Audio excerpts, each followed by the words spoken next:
ਵਾਹਿਗੁਰੂ ਜੀ ਕਾ ਖਾਲਸਾ ਵਾਹਿਗੁਰੂ ਜੀ ਕੀ ਫਤਿਹ। ਇਸ ਛੇਵੇਂ ਤੇ ਆਖਰੀ ਭਾਗ ਅੰਦਰ ਇੰਦਰ ਸਿੰਘ ਘੱਗੇ ਦੀਆਂ ਬਾਕੀ ਬਚੀਆਂ ਸਾਰੀਆਂ ਨਖਿੱਧ ਦੂਸ਼ਣਬਾਜ਼ੀਆਂ ਦਾ ਜਵਾਬ ਹੈ, ਜਿਹੜੀਆਂ ਇਸਨੇ ਇਨਸਾਨੀਅਤ ਦੇ ਮਿਆਰ ਤੋਂ ਵੀ ਥੱਲੇ ਡਿੱਗ ਕੇ ਮਸਕੀਨ ਜੀ ਤੇ ਥੋਪਣ ਲਈ ਆਪਣੀ ਅਕਲ ਦਾ ਦਿਵਾਲਾ ਆਪ ਹੀ ਕੱਢਿਆ ਹੈ। ਹੈਰਾਨੀ ਹੁੰਦੀ ਹੈ, ਉਮਰ ਦੇ ਆਖਰੀ ਪੜਾਅ ਤੇ ਪਹੁੰਚਿਆ ਹੋਇਆ ਤੇ ਹਫਿਆ ਹੋਇਆ ਇਹ ਬੰਦਾ ਔਰੰਗਜ਼ੇਬ ਵਾਂਗ ਅਕਾਲ ਪੁਰਖ ਦੇ ਖੌਫ ਤੋਂ ਕਿੰਨਾ ਬੇਖਬਰ ਹੈ ਤੇ ਹਰ ਚਿੱਟੇ ਝੂਠ ਨੂੰ ਸੱਚ ਬਣਾ ਕੇ ਸੁਣਾਈ ਗਿਆ ਹੈ। ਮਸਕੀਨ ਜੀ ਨੇ 5 ਵਕਾਰਾਂ ਦੀ ਕਥਾ ਗੁਰਬਾਣੀ ਦੀ ਰੋਸ਼ਨੀ ਅੰਦਰ ਕੀਤੀ ਹੈ ਤੇ ਦਲੀਲ ਦਿੱਤੀ ਹੈ ਕਿ ਕ੍ਰੋਧ ਤੇ ਬੋਲਿਆ ਜਾ ਸਕਦਾ ਹੈ, ਲੋਭ ਤੇ ਬੋਲਿਆ ਜਾ ਸਕਦਾ ਹੈ, ਮੋਹ ਤੇ ਹੰਕਾਰ ਤੇ ਬੋਲਿਆ ਜਾ ਸਕਦਾ ਹੈ ਤੇ ਕਾਮ ਤੇ ਕਿਉਂ ਨਹੀਂ ਬੋਲਿਆ ਜਾ ਸਕਦਾ। ਇਸ ਦਲੀਲ ਦਾ ਘੱਗੇ ਕੋਲ ਜਵਾਬ ਤਾਂ ਕੋਈ ਨਹੀਂ ਕਿ ਗੁਰਬਾਣੀ ਅੰਦਰ ਇਸ ਸ਼ਕਤੀ ਦੀ ਦੁਰਵਰਤੋਂ ਨਾਲ ਆਪਣੀ ਤੇ ਸਮਾਜ ਦੀ ਅਧੋਗਤੀ ਹੋਣ ਬਾਰੇ ਇਸ ਨੂੰ ਚਰਚਾ ਦਾ ਵਿਸ਼ਾ ਨਹੀਂ ਬਣਾਇਆ ਗਿਆ ਹੈ। ਗੁਰਫਰਮਾਨ ਹੈ, ਕਾਮ ਕ੍ਰੋਧ ਕਾਇਆ ਕੋ ਗੱਲ ਹੈ, ਜਿਉ ਕੰਚਨ ਸੁਹਾਗਾ ਢਲ ਹੈ। ਫਿਰ ਇਸ ਦੇਹੀ ਅੰਦਰ ਪੰਚ ਚੋਰ ਵਸੈ, ਕਾਮ ਕ੍ਰੋਧ ਲੋਭ ਮੋਹ ਅਹੰਕਾਰਾ। ਅੰਮ੍ਰਿਤ ਲੂਟੈ ਮਨਮੁਖ ਨਹੀਂ ਬੂਝੈ, ਕੋਇ ਨਾ ਸੁਣੈ ਪੁਕਾਰਾ। ਅਤੇ ਗੁਰਬਾਣੀ ਅੰਦਰ ਹੋਰ ਅਨੇਕਾਂ ਇਹੋ ਜਿਹੇ ਸ਼ਬਦ ਹਨ। ਨਾਮ ਤੇ ਕਾਮ ਕੈਸਟੇ ਅੰਦਰ ਇਸ ਸ਼ਕਤੀ ਦੀ ਦੁਰਵਰਤੋਂ ਨਾਲ ਮਾਰੂ ਸਿੱਟੇ ਤੇ ਸੰਜਮਮਈ ਜੀਵਨ ਦੁਆਰਾ ਰੱਬੀ ਭਗਤੀ ਕਰਨ ਨਾਲ ਆਪਣਾ ਤੇ ਸਮਾਜ ਦਾ ਭਲਾ ਹੋਣ ਦੀ ਵਿਚਾਰ ਸਾਂਝੀ ਕੀਤੀ ਗਈ ਹੈ। ਗੁਰਬਾਣੀ ਅੰਦਰ ਦੱਸਿਆ ਨਹੀਂ ਗਿਆ ਕਿ ਗਨਕਾ ਤੇ ਅਜਾਮਲ ਇਸ ਕਾਮ ਸ਼ਕਤੀ ਵਿੱਚ ਗਰਕ ਹੋ ਰਹੇ ਸਨ, ਪਰ ਰੱਬ ਵੱਲ ਮਨ ਲੱਗਣ ਕਰਕੇ ਫਿਰ ਉਹਨਾਂ ਦਾ ਬਚਾਅ ਹੋ ਗਿਆ। ਮਸਕੀਨ ਜੀ ਆਤਮਿਕ ਉੱਚਤਾ ਤੇ ਸੁੱਚਤਾ ਦੇ ਮਾਲਕ ਸਨ। ਉਹਨਾਂ ਕੋਲ ਵਿਚਾਰ ਕਰਨ ਦੀ, ਕਹਿਣ ਦੀ ਜੁਗਤ ਤੇ ਸਮਰੱਥਾ ਸੀ। ਤੈਨੂੰ ਮਸਕੀਨ ਜੀ ਨੇ ਕਦੋਂ ਸਲਾਹ ਦਿੱਤੀ ਸੀ ਕਿ ਖਜੁਰਾਹੋ ਜਾ ਕੇ ਭੱਜ ਕੇ ਵੇਖ ਕੇ ਆ? ਤੁਸੀਂ ਉਹਨਾਂ ਨੂੰ ਅਸ਼ਲੀਲ ਮੂਰਤੀਆਂ ਦਾ ਉਪਾਸਕ ਤੇ ਸੰਸਕ੍ਰਿਤੀ ਦਾ ਪਹਿਰੇਦਾਰ ਗਰਦਾਨਣ ਵਾਸਤੇ ਇੰਨੇ ਗਰਕ ਗਏ ਹੋ ਤੇ ਆਖ ਦਿੱਤਾ ਕਿ ਮਸਕੀਨ ਤਾਂ ਗੁਰੂ ਸਾਹਿਬ ਨੂੰ ਕੋਕ ਸ਼ਾਸਤਰ ਅਣਵਿਗਿਆਨਕ ਕੋਕਾ ਪੰਡਤ ਜਾਂ ਵਾਤਸਾਇਨ ਬ੍ਰਾਹਮਣ ਦਾ ਅਨੁਯਾਈ ਸਿੱਧ ਕਰਦੇ ਸਨ। ਤੁਹਾਡੀ ਜ਼ੁਬਾਨ ਕਿਉਂ ਨਾ ਸੜ ਗਈ? ਮਸਕੀਨ ਜੀ ਤੇ ਐਸਾ ਬੱਜਰ ਗੁਨਾਹ ਥੋਪਣ ਤੋਂ ਪਹਿਲਾਂ ਤੈਨੂੰ ਤਾਂ ਰਿਸ਼ੀ ਤੇ ਬ੍ਰਾਹਮਣ ਵਿਚਲੇ ਫਰਕ ਦਾ ਵੀ ਅਜੇ ਕੋਈ ਗਿਆਨ ਨਹੀਂ ਹੈ। ਦਾਅਵੇ ਤੇਰੇ ਗੁਰਬਾਣੀ ਦਾ ਧੁਰੰਦਰ ਵਿਦਵਾਨ ਹੋਣ ਦੇ ਨੇ ਤੇ ਆਪਣੀ ਪਿੱਠ ਆਪੇ ਥੱਪ ਥਪਾਉਣ ਲਈ ਨਾਲ ਜੋੜ ਲਿਆ ਡਾਕਟਰ ਸੰਗਤ ਸਿੰਘ ਨੂੰ, ਜਿਸ ਨੂੰ ਤੁਹਾਡੇ ਕਹਿਣ ਮੁਤਾਬਕ ਇਤਿਹਾਸ ਦੀ ਹੀ ਸਮਝ ਸੀ, ਗੁਰਬਾਣੀ ਦੀ ਨਹੀਂ। ਫਿਰ ਤੇਰੇ ਵਾਂਗ ਹੀ ਐਸੇ ਬੰਦੇ ਤੇ ਗੁਰਬਾਣੀ ਵਿਚਾਰ ਦੀ ਪ੍ਰੋੜਤਾ ਦਾ ਕਾਹਦਾ ਯਕੀਨ ਕੀਤਾ ਜਾ ਸਕਦਾ ਹੈ? ਅਸਲ ਵਿੱਚ ਤੁਹਾਨੂੰ ਜਿਸ ਗੱਲ ਦੀ ਔਖਿਆਈ ਹੈ ਉਹ ਇਹ ਹੈ ਕਿ ਮਸਕੀਨ ਜੀ ਪੰਥ ਪ੍ਰਵਾਨਿਤ ਦਸਮ ਪਾਤਸ਼ਾਹ ਜੀ ਦੀ ਬਾਣੀ ਦੇ ਮੁਦਈ ਕਿਉਂ ਨੇ? ਵਿਆਖਿਆ ਕਿਉਂ ਕਰਦੇ ਨੇ? ਗੁਰੂ ਗ੍ਰੰਥ ਸਾਹਿਬ ਜੀ ਦੀ ਬਾਣੀ ਦੇ ਅਰਥ ਪ੍ਰੋਫੈਸਰ ਸਾਹਿਬ ਸਿੰਘ ਜੀ ਨੇ ਕੀਤੇ ਨੇ ਦਰਪਣ ਦੇ ਅੰਦਰ। ਉਸੇ ਪ੍ਰੋਫੈਸਰ ਸਾਹਿਬ ਸਿੰਘ ਜੀ ਨੇ ਗੁਰੂ ਗੋਬਿੰਦ ਸਿੰਘ ਸਾਹਿਬ ਜੀ ਦੀ ਪਹਿਲੀ ਬਾਣੀ ਜਾਪ ਸਾਹਿਬ ਦੇ ਵੀ ਅਰਥ ਲਿਖੇ ਹਨ। ਭਾਈ ਕਾਹਨ ਸਿੰਘ ਨਾਭਾ, ਪ੍ਰੋਫੈਸਰ ਪਿਆਰਾ ਸਿੰਘ ਪਦਮ ਤੇ ਹੋਰ ਬਹੁਤ ਸਾਰੇ ਵਿਦਵਾਨਾਂ ਨੇ ਦਸਮ ਪਾਤਸ਼ਾਹ ਜੀ ਦੀ ਬਾਣੀ ਦੇ ਪ੍ਰਮਾਣ ਆਪਣੀਆਂ ਕਿਤਾਬਾਂ ਵਿੱਚ ਵਰਤੇ ਹਨ ਤੇ ਇਸ ਦੇ ਉਹ ਮਦਈ ਹਨ। ਫਿਰ ਤੁਹਾਡਾ ਸਕਾ ਭਰਾ ਪ੍ਰੋਫੈਸਰ ਹਰਪਾਲ ਸਿੰਘ ਪੰਨੂ ਜੀ ਦਸਮ ਪਾਤਸ਼ਾਹ ਜੀ ਦੇ ਇਸ ਗ੍ਰੰਥ ਦਾ ਪੱਕਾ ਮਦਈ ਹੈ। ਸ਼ਾਇਦ ਇਸ ਗੱਲ ਦਾ ਬਹੁਤੇ ਸਰੋਤਿਆਂ ਨੂੰ ਪਤਾ ਨਾ ਹੋਵੇ। YouTube ਤੇ ਤੁਸੀਂ ਘੱਗੇ ਦੇ ਸਕੇ ਭਰਾ ਪ੍ਰੋਫੈਸਰ ਹਰਪਾਲ ਸਿੰਘ ਪੰਨੂ ਜੀ ਦੇ ਦਸਮ ਪਾਤਸ਼ਾਹ ਜੀ ਦੀ ਬਾਣੀ ਦੀ ਪ੍ਰੋੜਤਾ ਦੇ ਵਿਚਾਰ ਸੁਣ ਸਕਦੇ ਹੋ। ਉਹ ਪੰਜਾਬੀ ਯੂਨੀਵਰਸਿਟੀ ਪਟਿਆਲਾ ਵਿੱਚ ਦਸਮ ਪਾਤਸ਼ਾਹ ਜੀ ਦੀ ਬਾਣੀ ਤੇ ਵਿਦਿਆਰਥੀਆਂ ਨੂੰ PhD ਵੀ ਕਰਵਾ ਰਹੇ ਹਨ। ਇਸ ਬਾਣੀ ਬਾਰੇ ਕੀ ਕਦੇ ਇੰਦਰ ਸਿੰਘ ਘੱਗੇ ਨੇ ਆਪਣੇ ਭਰਾ ਤੇ ਵੀ ਉਂਗਲ ਚੁੱਕੀ ਹੈ? ਕੋਈ ਆਡੀਓ ਜਾਂ ਵੀਡੀਓ ਬਣਾ ਕੇ ਸੋਸ਼ਲ ਮੀਡੀਆ ਤੇ ਅਪਲੋਡ ਕੀਤੀ ਹੈ ਤੇ ਰੱਜ ਕੇ ਉਹਨਾਂ ਨੂੰ ਭੰਡਿਆ ਹੈ? ਜੇ ਨਹੀਂ ਤਾਂ ਇਹ ਦੋਗਲਾਪਨ ਕਿਉਂ? ਸਾਰੇ ਪੰਥ ਨੂੰ ਇਸ ਦਾ ਕਾਰਨ ਦੱਸਿਆ ਜਾਵੇ। ਇਹ ਨੀਚਤਾਈ ਸਿਰਫ ਮਸਕੀਨ ਜੀ ਪ੍ਰਤੀ ਹੀ ਕਿਉਂ ਕੀਤੀ ਗਈ ਹੈ? ਘੱਗੇ ਨੂੰ ਪੁੱਛਣਾ ਬਣਦਾ ਹੈ ਕਿ ਤੁਸੀਂ ਦੋਵੇਂ ਭਰਾ ਕਿਉਂ ਨਹੀਂ ਕਿਸੇ TV ਚੈਨਲ ਉੱਤੇ ਇਕੱਠੇ ਬੈਠ ਕੇ ਦਸਮ ਪਾਤਸ਼ਾਹ ਜੀ ਦੀ ਬਾਣੀ ਬਾਰੇ ਵਿਚਾਰ ਕਰਦੇ? ਸਵਾਲ ਤੇ ਜਵਾਬਾਂ ਦਾ ਕਿਉਂ ਨਹੀਂ ਪ੍ਰੋਗਰਾਮ ਬਣਾਉਂਦੇ? ਇਸ ਤਰ੍ਹਾਂ ਸਾਰੇ ਪੰਥ ਨੂੰ, ਗੁਰਸੰਗਤਾਂ ਨੂੰ ਅਸਲੀਅਤ ਵੀ ਸਮਝ ਆਵੇਗੀ, ਨਾਲ ਹੀ ਨਕਲੀ ਪ੍ਰੋਫੈਸਰ ਤੇ ਅਸਲੀ ਪ੍ਰੋਫੈਸਰ ਦਾ ਵੀ ਨਖੇੜਾ ਹੋ ਜਾਵੇਗਾ ਕਿ ਕੌਣ ਅਸਲੀ ਪ੍ਰੋਫੈਸਰ ਹੈ ਤੇ ਕਿਸ ਨੇ ਆਪਣਾ ਸ਼ੌਕ ਪੂਰਾ ਕਰ ਲਈ ਨਕਲੀ ਪ੍ਰੋਫੈਸਰ ਦਾ ਪਿੱਛੇ ਛੱਜ ਬੰਨਿਆ ਹੋਇਆ ਹੈ। ਘੱਗੇ ਨੇ ਇਸ ਉਮਰੇ ਵੀ ਇਹ ਵੀ ਚਿੱਟਾ ਝੂਠ ਬੋਲਿਆ ਕਿ ਗਿਆਨੀ ਮਾਨ ਸਿੰਘ ਝੌਰ ਜੀ ਦਸਮ ਗ੍ਰੰਥ ਦੇ ਮਾਮਲੇ ਤੇ ਮਸਕੀਨ ਜੀ ਨੂੰ ਘੇਰਦੇ ਸਨ। ਗਿਆਨੀ ਮਾਨ ਸਿੰਘ ਜੀ ਆਪ ਦਸਮ ਬਾਣੀ ਜੀ ਪਾਤਸ਼ਾਹ ਦੀ ਬਾਣੀ ਦੇ ਪੱਕੇ ਮਦਈ ਸਨ ਤੇ ਇਸ ਬਾਣੀ ਦੀ ਧੜੱਲੇ ਨਾਲ ਕਥਾ ਕਰਿਆ ਕਰਦੇ ਸਨ। ਉਹਨਾਂ ਦੀ ਕਥਾ ਦੀਆਂ ਕੈਸਟਾਂ ਮੌਜੂਦ ਨੇ। ਰਹੀ ਗੱਲ ਬੁਢੇਪੇ ਦੀ ਉਮਰੇ ਗਿਆਨੀ ਮਾਨ ਸਿੰਘ ਝੌਰ ਜੀ ਦੇ ਗੁੰਮ ਹੋ ਜਾਣ ਦੀ, ਮਸਕੀਨ ਜੀ ਦੇ ਪਰਿਵਾਰ ਤੇ ਉਹਨਾਂ ਨੂੰ ਸਤਿਕਾਰ ਸਹਿਤ ਸੁਣਨ ਵਾਲਿਆਂ ਦਾ ਪੱਕਾ ਯਕੀਨ ਹੈ ਕਿ ਉਸ ਸਮੇਂ ਵੀ ਤੇਰੇ ਵਰਗਿਆਂ ਨੇ ਮਸਕੀਨ ਜੀ ਦੇ ਹੋਰ ਦੋਖੀਆਂ ਨੇ ਮਸਕੀਨ ਜੀ ਨੂੰ ਬਦਨਾਮ ਕਰਨ ਦੀ ਮਨਸ਼ਾ ਨਾਲ ਇਹੋ ਜਿਹੀਆਂ ਘਿਨਾਉਣੀਆਂ ਸਾਜ਼ਿਸ਼ਾਂ ਆਪ ਹੀ ਰਚੀਆਂ ਹੋਣਗੀਆਂ ਤੇ ਗੁਰਵਾਕ ਅਨੁਸਾਰ ਦੋਖੀਆਂ ਦੇ ਮੂੰਹ ਫਿਰ ਦੋਹੀਂ ਜਹਾਨੀ ਕਾਲੇ ਹੋਏ। ਨਿੰਦਕ ਕਾ ਮੁਖ ਕਾਲਾ ਹੋਵਾ ਦੀਨ ਦੁਨੀਆ ਕੈ ਦਰਬਾਰ।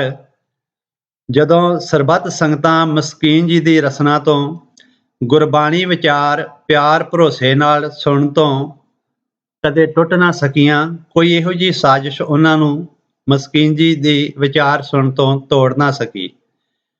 ਇਸ ਦੇ ਨਾਲ ਹੀ ਗਿਆਨੀ ਭਾਗ ਸਿੰਘ ਦੇ ਪੰਥ ਵਿੱਚੋਂ ਛੇਕੇ ਜਾਣ ਦਾ ਭਾਂਡਾ ਵੀ ਤੁਸੀਂ ਮਸਕੀਨ ਜੀ ਦੇ ਸਿਰ ਭੰਡਣ ਦੀ ਗੁਸਤਾਖੀ ਕਰ ਗਏ ਤੇ ਹਵਾਲਾ ਪ੍ਰਿੰਸੀਪਲ ਹਰਭਜਨ ਸਿੰਘ ਦੀ ਲਿਖਤ ਦਾ ਦੇ ਰਹੇ ਹੋ, ਜੋ ਤੁਹਾਡੇ ਕਹੇ ਅਨੁਸਾਰ ਉਹ ਉਸ ਵਕਤ ਨਾ ਬੋਲ ਸਕਿਆ ਤੇ ਨਾ ਲਿਖ ਸਕਿਆ। ਫਿਰ ਅਜਿਹੇ ਬੁਜ਼ਦਲ ਬੰਦੇ ਦੀ ਕਹਿਣੀ ਜਾਂ ਬਾਅਦ ਵਿੱਚ ਲਿਖੀ ਲਿਖਤ ਦਾ ਕੀ ਭਰੋਸਾ ਕੀਤਾ ਜਾ ਸਕੇ? ਕਿਸੇ ਝੂਠ ਨੂੰ ਸੱਚ ਦੇ ਕੱਪੜੇ ਪਵਾਇਆ ਉਹਨੇ ਸੱਚ ਥੋੜ੍ਹਾ ਬਣ ਜਾਣਾ ਸੀ। ਆਮ ਸਰੋਤਿਆਂ ਨੂੰ ਅਸਲੀਅਤ ਸਮਝਣ ਤੇ ਸਾਜ਼ਿਸ਼ਾਂ ਨੂੰ ਜਾਣਨ ਲਈ ਬਹੁਤ ਮਿਹਨਤ ਕਰਨੀ ਪੈਂਦੀ ਹੈ। ਗਿਆਨੀ ਭਾਗ ਸਿੰਘ ਨੂੰ ਦੁਬਾਰਾ ਪੰਥ ਨਾਲ ਜੋੜਨ ਵਾਲੇ ਮਸਕੀਨ ਜੀ ਸਨ। ਉਹਨਾਂ ਨੇ ਇਸ ਨੂੰ ਅਕਾਲ ਤਖਤ ਸਾਹਿਬ ਜਾਣ ਲਈ ਪ੍ਰੇਰਿਆ ਤੇ ਭੁੱਲ ਬਖਸ਼ਾਉਣ ਮਗਰੋਂ ਉਹਨਾਂ ਦੇ ਸਟੇਜਾਂ ਤੇ ਆਪ ਗਿਆਨੀ ਭਾਗ ਸਿੰਘ ਜੀ ਦੇ ਪ੍ਰੋਗਰਾਮ ਬਣਾਉਂਦੇ ਰਹੇ। ਨਹੀਂ ਤਾਂ ਉਸ ਨੂੰ ਅੱਜ ਦੇ ਛੇਕਿਆਂ ਵਾਂਗ ਕਿਸੇ ਪੰਥਕ ਸਟੇਜ ਤੇ ਕੋਈ ਉਸ ਸਮੇਂ ਚੜ੍ਹ ਨਹੀਂ ਸੀ ਦਿੰਦਾ। ਇਹ ਗੱਲਾਂ ਮੈਨੂੰ ਪੰਥ ਪ੍ਰਸਿੱਧ ਵਿਦਵਾਨ ਮਾਨਯੋਗ ਗਿਆਨੀ ਦਲੀਪ ਸਿੰਘ ਦਰਦੀ ਜੀ ਨੇ ਦੱਸੀਆਂ ਸਨ। ਮਸਕੀਨ ਜੀ ਵਿਰੁੱਧ ਹਰੇਕ ਸਾਜ਼ਿਸ਼ ਫੇਲ ਹੋਈ। ਸੂਰਜ ਦੇ ਪ੍ਰਕਾਸ਼ ਤੇ ਜਲਾਲ ਨੂੰ ਵੇਖ ਕੇ ਉਲੂਆਂ ਦੀਆਂ ਅੱਖਾਂ ਚੁੰਧਿਆ ਜਾਂਦੀਆਂ ਹਨ ਤੇ ਬਾਜ਼ ਨੂੰ ਉੱਡਦਾ ਵੇਖ ਕੇ ਅਨੇਕਾਂ ਪੰਛੀਆਂ ਦੀਆਂ ਚੀਕਾਂ ਨਿਕਲ ਜਾਂਦੀਆਂ ਹਨ। ਉਸੇ ਤਰ੍ਹਾਂ ਮਸਕੀਨ ਜੀ ਨੂੰ ਸੰਗਤਾਂ ਵੱਲੋਂ ਮਿਲੇ ਪਿਆਰ ਸਤਿਕਾਰ ਨੂੰ ਵੇਖ ਕੇ ਤੁਹਾਡੀਆਂ ਅਜੇ ਤੱਕ ਚੀਕਾਂ ਹੀ ਨਿਕਲੀ ਜਾ ਰਹੀਆਂ ਨੇ ਤੇ ਘਬਰਾਹਟ ਵਿੱਚ ਤੁਸੀਂ ਤੜਫਦੇ ਪਏ ਹੋ ਤੇ ਮਸਖਰਿਆਂ ਵਾਂਗ ਮਸਕੀਨ ਜੀ ਦੇ ਕਥਾ ਕਰਨ ਦੇ ਸ਼ੈਲੀ ਨੂੰ ਸਾਂਗ ਲਾ ਲਾ ਕੇ ਆਪਣਾ ਹੋਸ਼ੇਪਨ ਹੋਣ ਦਾ ਸਬੂਤ ਪ੍ਰਮਾਣ ਵੀ ਦੇ ਰਹੇ ਹੋ। ਅਖੀਰ ਤੇ ਤੁਹਾਨੂੰ ਆਪਣੀ ਜ਼ੁਬਾਨੀ ਮਸਕੀਨ ਜੀ ਦੀ ਕਿਤਾਬ ਦੇਸ਼ ਵਿਦੇਸ਼ ਦੇ ਗੁਰਦੁਆਰਿਆਂ ਦਾ ਪ੍ਰਬੰਧਕੀ ਢਾਂਚਾ ਤੇ ਪ੍ਰਚਾਰਕ ਸ਼੍ਰੇਣੀ ਦੀ ਵਿਚਾਰ ਤਾਰੀਫ ਕਰਨੀ ਪੈ ਗਈ, ਕਿਉਂਕਿ ਇਸ ਵਿੱਚ ਮਸਕੀਨ ਜੀ ਦੀਆਂ ਆਪਣੀਆਂ ਮੌਲਿਕ ਵਿਚਾਰਾਂ ਹਨ। ਮਸਕੀਨ ਜੀ ਨੇ ਆਪਣੇ ਹੱਥੀਂ ਇੱਕ ਨਹੀਂ ਦਰਜਨ ਕੁ ਪੁਸਤਕਾਂ ਲਿਖੀਆਂ ਨੇ। ਪਹਿਲੀ ਪੁਸਤਕ ਦਾ ਨਾਮ ਹੈ ਗੁਰੂ ਚਿੰਤਨ, ਦੂਜੀ ਗੁਰੂ ਜੋਤੀ, ਤੀਜੀ ਹੈ ਤੀਜਾ ਨੇਤਰ, ਫਿਰ ਚੌਥਾ ਪਦ, ਪੰਚ ਪ੍ਰਵਾਨ, ਖਟ ਸ਼ਾਸਤਰ, ਪ੍ਰਭੂ ਸਿਮਰਨ, ਰਸ ਧਾਰਾ, ਰਮਜ ਤੇ ਰਹੱਸ, ਸ਼ਬਦ ਗੁਰੂ, ਸੁਰਤ ਧੁਨ ਚੇਲਾ, ਰਤਨਾਗਰ, ਪੰਜ ਵਿਕਾਰ ਤੇ ਚਾਰ ਯੁੱਗ, ਫਿਰ ਹੈ ਅਖੀਰ ਵਿੱਚ ਦੇਸ਼ ਵਿਦੇਸ਼ ਦੇ ਗੁਰਦੁਆਰਿਆਂ ਦਾ ਪ੍ਰਬੰਧਕੀ ਢਾਂਚਾ ਤੇ ਪ੍ਰਚਾਰਕ ਸ਼੍ਰੇਣੀ। ਇਸ ਤੋਂ ਬਾਅਦ ਹੋਰ ਬਹੁਤ ਸਾਰੀਆਂ ਕਿਤਾਬਾਂ ਕੈਸਟਾਂ ਤੋਂ ਛਾਪੀਆਂ ਗਈਆਂ। ਮਸਕੀਨ ਜੀ ਦੇ ਇਹਨਾਂ ਕਿਤਾਬਾਂ ਵਿਚਲੇ ਪ੍ਰਪੱਕ ਵਿਚਾਰ ਹੀ ਉਹਨਾਂ ਦੀ ਕਥਾ ਵਿੱਚ ਵਿਸਥਾਰ ਸਹਿਤ ਆਏ ਹਨ, ਪਰ ਤੁਹਾਡੀ ਅਧਰੰਗ ਮਾਰੀ ਹੋਈ ਅਕਲ ਨੂੰ ਉਹ ਸਹੀ ਨਹੀਂ ਦਿਸੇ ਤੇ ਤੁਸੀਂ ਆਪਣੇ ਦੋਖੀ ਸੁਭਾਅ ਮੁਤਾਬਕ ਮਸਕੀਨ ਜੀ ਨੂੰ ਕਮਜ਼ੋਰ, ਪੰਥ ਵਿਰੋਧੀ, ਸਟੇਜਾਂ ਨਾਲ ਖੁੱਸ ਜਾਣ ਵਾਲਾ ਡਰਾਕਲ ਗਰਦਾਨਦੇ ਪਏ ਹੋ।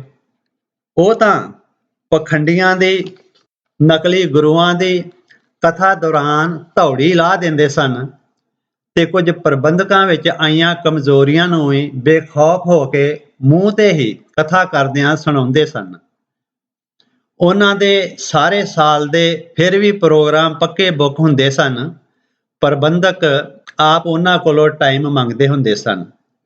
ਤੁਹਾਡੀ ਕਦੇ ਹਿੰਮਤ ਬਣੀ ਹੈ ਸਟੇਜ ਤੇ ਪ੍ਰਬੰਧਕਾਂ ਦੀਆਂ ਕਮਜ਼ੋਰੀਆਂ ਜਾਂ ਸਰਕਾਰੀ ਤੰਤਰ ਦੇ ਜ਼ੁਲਮ ਵਿਰੁੱਧ ਕੋਈ ਸ਼ਬਦ ਬੋਲਿਆ ਹੋਵੇ?